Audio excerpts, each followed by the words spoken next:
Na yung Open na V-pop. Open bumili ako ng V-pop. pinap. Open na V-pop. Oh, pwede daw siya ng candy. Oh, yun ang hulog na. Candy, pinapay, saka yung inumin.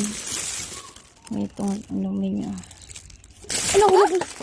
Okay. Punta lang siya ng store palit lang bili ng lollipop at saka ice cream. Ay, yung ice drop niya. Saka ito. Inumin. Para siyang milk tea. Saka bread.